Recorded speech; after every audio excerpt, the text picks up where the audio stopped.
Hi, welcome to the Visionista podcast. I'm your host, Jessica East of Noir Marketing and PR.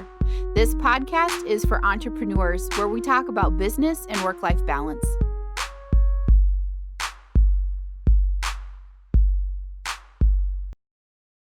Welcome to the Visionista, everyone, today. My name is Jessica East, and I am here with my guest, Katy Crosby, who is with the city of Toledo. Can you tell everybody a little bit about what you do for Toledo? Sure. I am the chief of staff, so I report directly to Mayor 𝐂𝐿𝐴, who is, of course, the mayor of Toledo. We have about 2,700 employees on our team.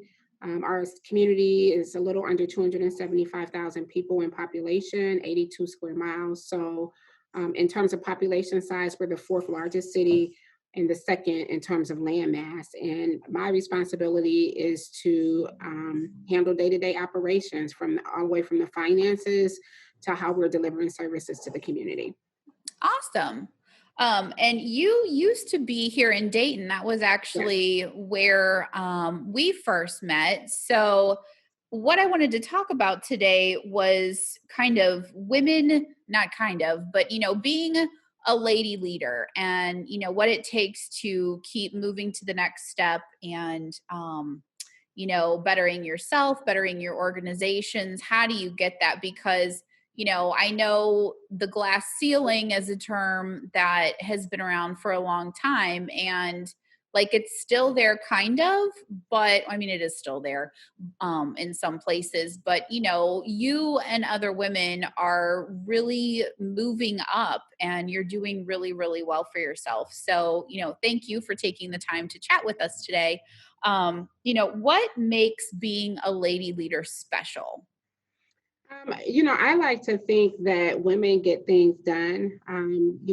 Our team here, actually, it's three women that manage the day-to-day operations of the city. So it's myself, and then we have two deputy chiefs of staff, and then we also have a policy director. So of our team, our senior team of about 12, all are women except for the mayor and the communications director. And, I think that we've probably been one of the most responsive administrations, at least, from what's being communicated from the outside in a long time. And so I think that women, we get things done. I think the other thing is that, our nurturing nature, because, we're mothers, and that natural instinct to figure out how to nurture people to get the most productivity or to maximize their productivity. And our compassion is what helps us, it's what's our strength, but oftentimes what people look at as a weakness. Well, and that's a good point. Sometimes the emotional aspect of it is seen as a weakness. Oh, you're too emotional, you're too this, you're too that. But it can be an asset because, some people don't perform well under stress or pressure. And so if you can see that and address it from a nurturing way, how can we help you manage your stress? How can we help you manage your workload? Then that could save a situation, from becoming really disastrous. Yeah. So, another thing I think that women do really well is multitask.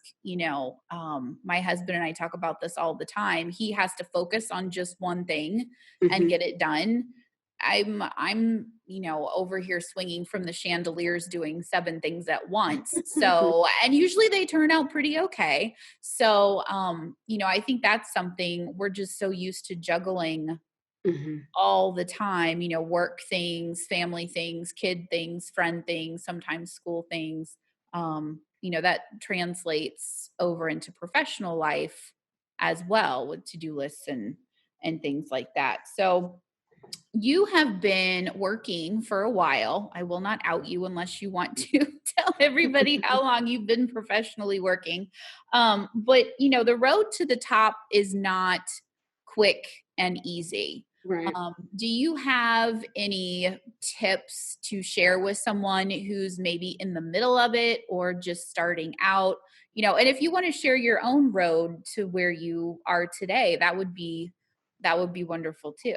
Sure. So I think two things that were critical to my path in I think critical to anyone's path. The first thing is volunteering and Mhm. being willing to roll up your sleeves and work in all kind of spaces. I think that oftentimes people get into leadership roles and folks on the outside feel like they make it look easy and they don't realize the amount of work and effort that was put in behind the scenes to get to where they are. And so a Mhm. lot of my success is attributed to volunteer opportunities that I took advantage of, whether it was volunteering with the Dayton Urban League, young professionals, and doing work on behalf of the Urban League, working on or volunteering on political campaigns. Mhm. It was really about the relationships that I built through those volunteer initiatives, but then also my ability to showcase my skills and talents Mhm. because I was volunteering and willing to put in the work.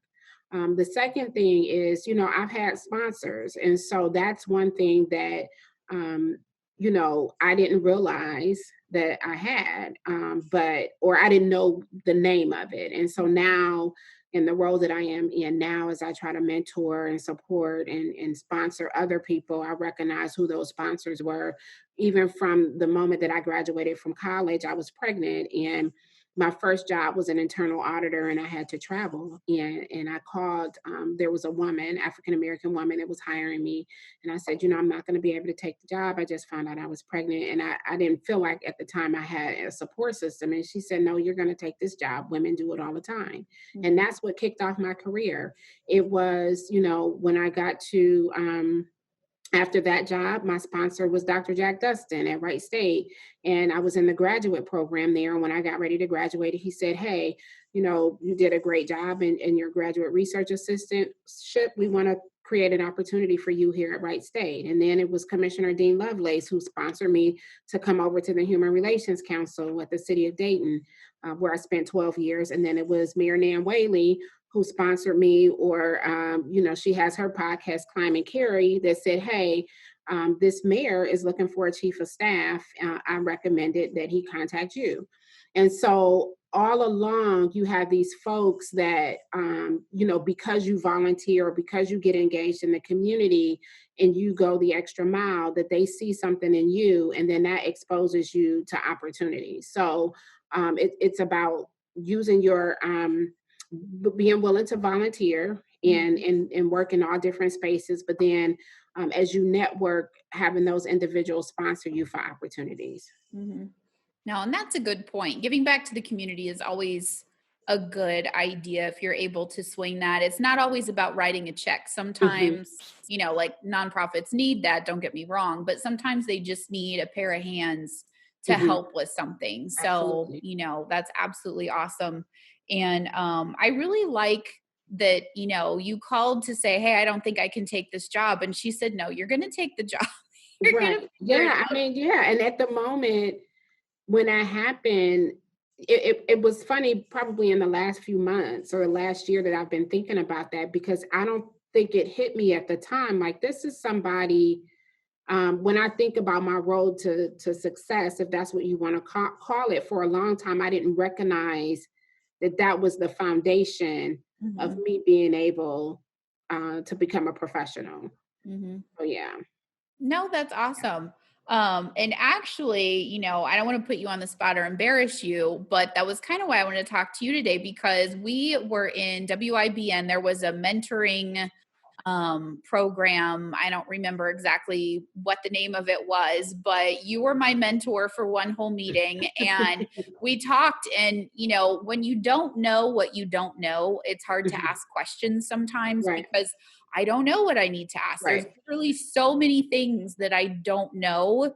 Tell me things. I don't care what Right. it's about. Just tell me things. And we were sitting in your office in Dayton, and something came up about me starting my business. And I had started it, but I was not like 100% working there full time. Hmm. And when you I start a remember. business, sometimes you need like side hustles just to make ends Right. meet. But I was still under the impression that I needed to have like a real job. I'm saying Yeah. that with air quotes, for health insurance or whatever. That was kind of my family Hmm. yelling at me that I needed to do this. And your comment to me was, just do it.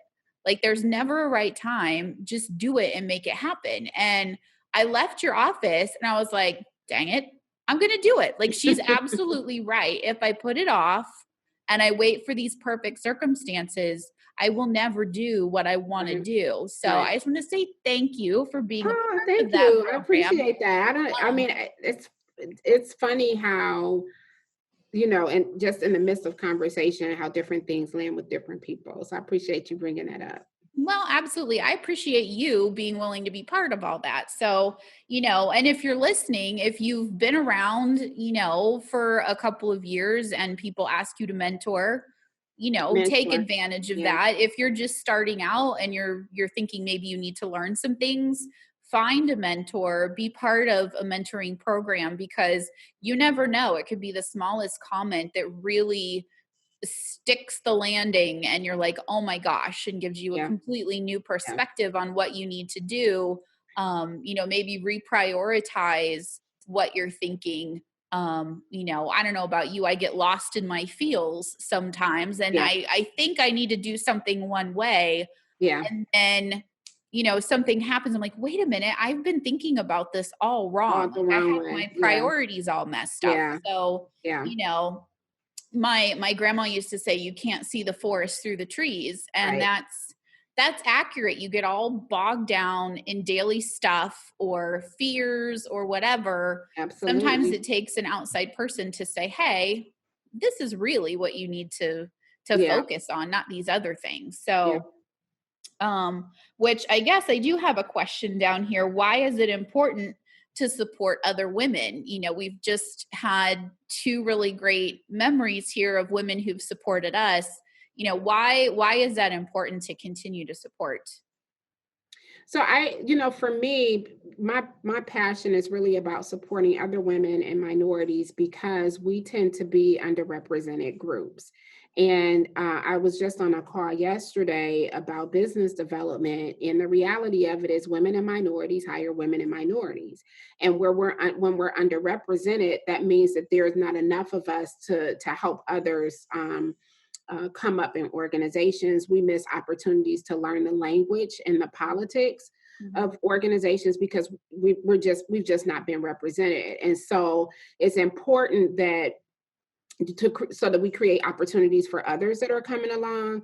It's important that we share our experiences, that we help others understand the language that come, whether it's corporate America, if in the political arena, all of that we miss because we're not represented. And Mhm. so if we want folks to be successful, then we need to support. The other thing is when a woman earns a wage and able to take care of her household, that wage benefits the children in the household. So Mhm. children are better off when there's a woman that is working, because oftentimes you have a number of female headed households, so they're the breadwinner in the household. But the other thing is that woman is who's taking care of the household, whether there's a husband or a significant other in the household or whatever.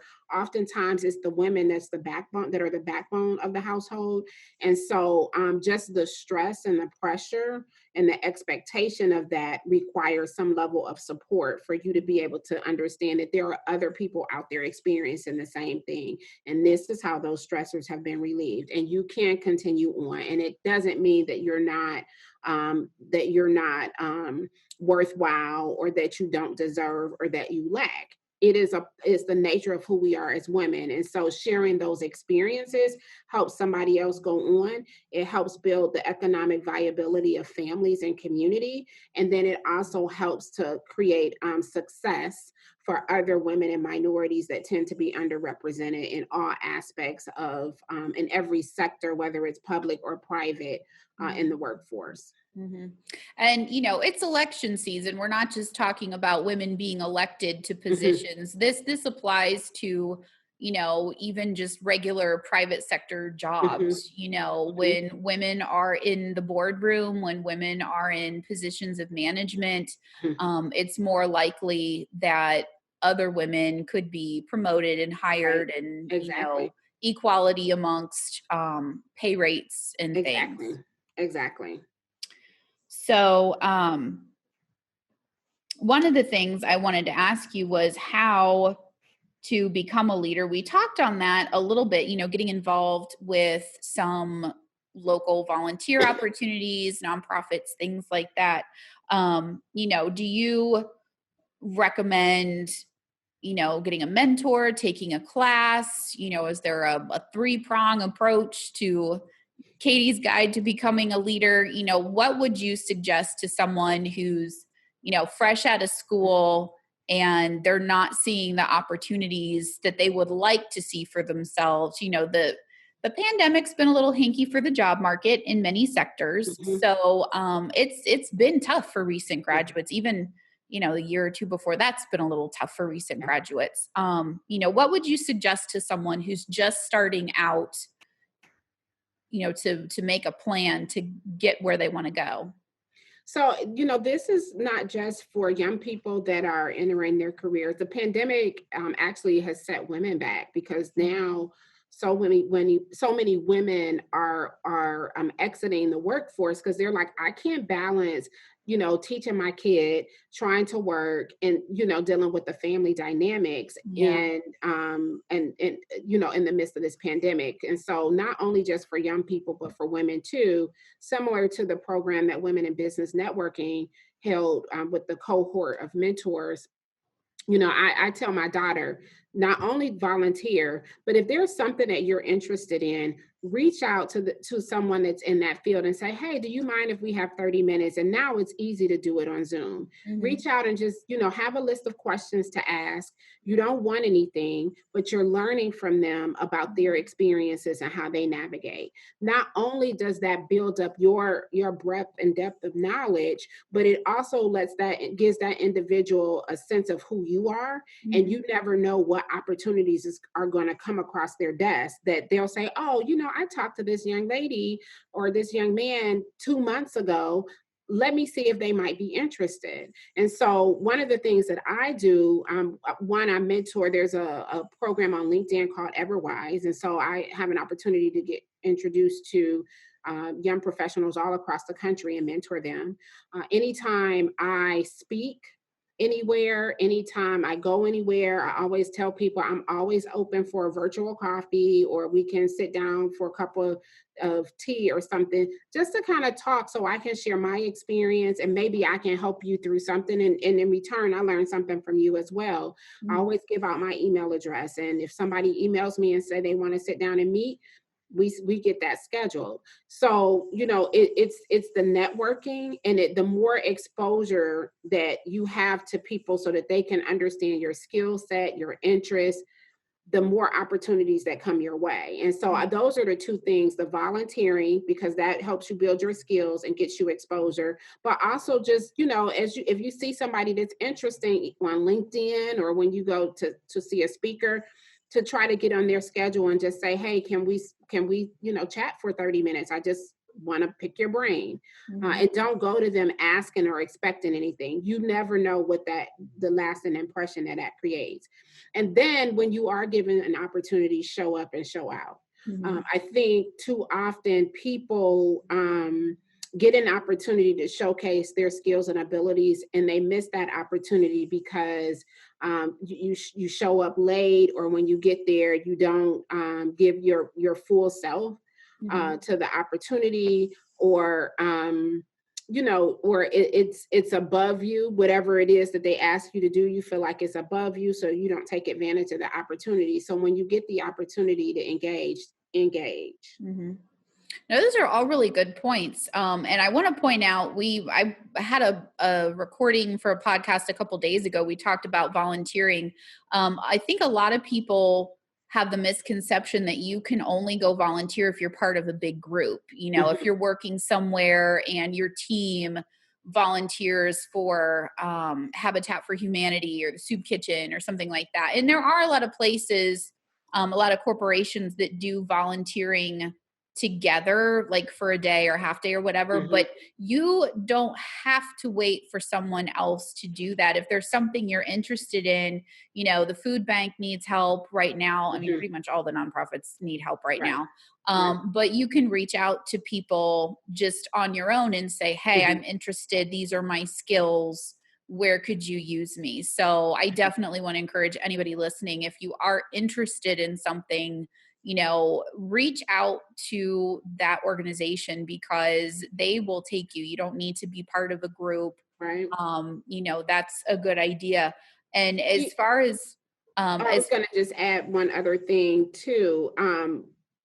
One thing that I make it a point to do when I'm working with somebody is I try to introduce them to at least three people. Mhm, So based on the conversation that I've had with that individual and what appears to be their skill set or their interest, then I try to tap into my network and make that introduction, copy them on the email, make that introduction.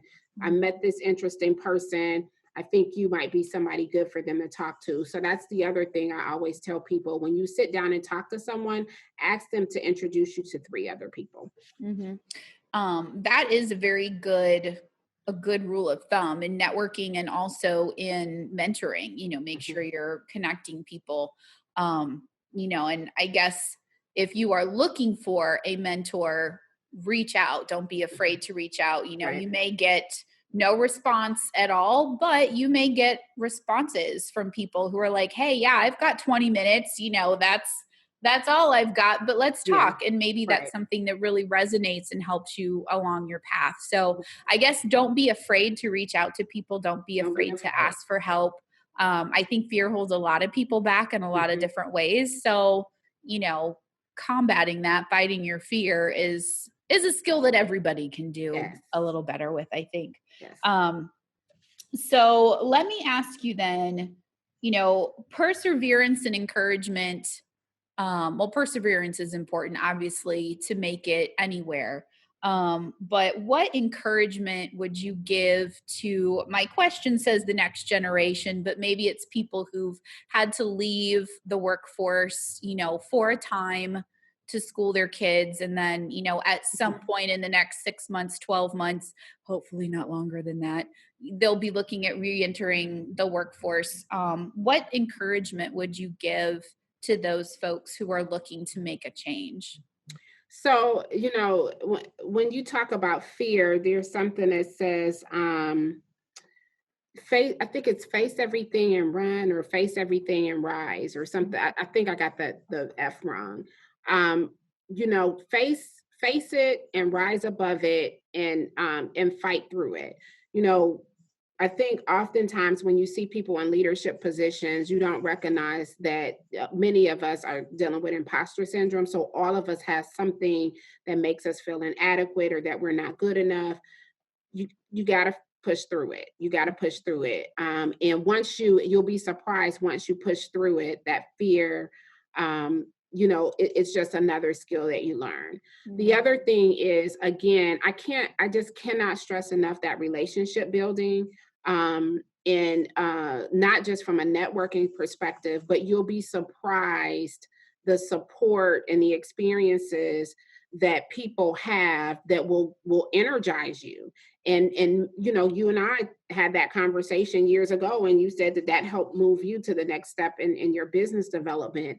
One of what I liked about the Women in Business Networking program is that I would meet women and I'm like, why are you talking to me? Like, you're dynamic, you're great, go be great, and then bring other people along with you. I think oftentimes we feel like we're inadequate or we have these fears that hold us back. And then you talk to somebody else that you have in your mind, you put them on this pedestal. And then when you talk to them, they're like, you're great. Like, mhm, go and do. And so I think just push it past your fear. Also stay up on your skills. There's a lot of, especially now, a lot of organizations understanding the economic impact of the pandemic will waive fees for you to participate in professional development. Or a lot of these organizations like that are having virtual conferences and things like that, they're mhm, allowing people to view them for a period of time after. Mhm. keep stay on top of your skills and keep learning. I read audiobook or listen to audiobooks all the time so that you're able to expand your knowledge. And then when it's time to apply that, when you get the opportunity to apply that, that knowledge is sitting there. And Mhm. then the other thing is the stress that comes from that. Take care of yourself, whether it's exercise, going for a walk, getting outside. Some days I just sit in my room and veg out and watch. I love holiday movies. I'll just watch holiday movies all weekend. So just making sure that you take care of both your physical, your mental, and emotional health. Take time for yourself because it's a really, really difficult time right now. Mhm. And I'm really glad you brought up imposter syndrome. That was something that I first heard about several years ago. And I thought it was just me and the Hmm. person who had mentioned it to me. I think they might Hmm. have been giving a talk at some kind of women's conference or something. Hmm. And, people are becoming more open to sharing that. And I've Hmm. actually been shocked. I don't know why, but I've really been surprised at all the women that you look at and you're like, oh my gosh, they're so cool. They started this huge company. Um, Hmm. there are several women that I follow on LinkedIn. Some of them I'm actually linked with, like more than just following. We chat back and Hmm. forth. They have built empires making, Hmm. all kinds of products that people love, making money for themselves and everybody that they employ. One of the ladies posted something. There was a country music star that was out shopping in Target in one of her masks. And I'm like, oh my gosh, like I have that one too. And so I've really been shocked and surprised that that's so common Yeah. for women. I don't believe that I've ever heard of a man say that he has this, imposter syndrome. I think that's why we see dudes on the beach in Speedos who maybe shouldn't be on the beach in Speedos. I don't know why that seems to be a girl thing to do, a woman thing to do. But I'm really glad we're talking about it. And I'm really glad that women who deal with that are saying, hey, I struggle with this too. And it is a struggle, but I keep moving forward anyway. Right. Right. So, if you're struggling with that, I would encourage you to, find somebody to talk to, commiserate with some other women, and don't let it hold you back Yeah. because it seems like there's a big chunk of us, myself included, who, really get stuck in the weeds sometimes with Yeah. that. I love working in chaos. I love a big to-do list because then I don't have time to think about it. Right. That's how I cope, but I'm glad we're having that Yeah. conversation. Yeah. I Go think get the book Gutsy Girls. gutsy Um, girls. yeah, it's called Gutsy Girls. I have to look and get you the I'll have to look and get you the name of the author. I'm gonna see if I can pull it up on my audiobook. It's the Gutsy Girl Handbook by Kate White. Okay, And and I'll if put a you link to that on the podcast when it shows. You can put links. So if it okay. was okay with you, I was going to put a link to your LinkedIn so people can Yeah, no, find that's you if they fine. want. Yeah, so Gutsy Girl, I just read that a couple of months ago, and it's really about it's about women in corporate America primarily, but it's just about go be big, be bold, and get it done, and it's a really energizing book. So read that, Awesome, and read I will that. put a link to that in the notes for the podcast. Mhm. So if you're listening somewhere and this sounds great, go back and look at the notes section so you can get there too. And then also you can connect with Katie that way. So I think we've had a really great chat today. Thanks for inviting me. Is there anything that you would like to say, like a final thought about any of the stuff we've talked about? Now, the biggest thing is, volunteer, put yourself out there and meet people. Mhm. Network or ask somebody to introduce you to someone else. You will be surprised what you learn from other people about their experiences and some of the challenges that you may be feeling. other people are feeling, and when you find out that you're not alone, it just changes the whole landscape for you and how you can get things done and how you move forward. So I would just say get out, meet people, take care of yourself. And you know, I wish everybody the best in getting through like such a difficult time. Mhm. All right. All right, Thank you thanks, so much, Jessica. Katie, for You're chatting with welcome. me. Again, links are at the bottom to connect and find that book. This has been the Visionista podcast.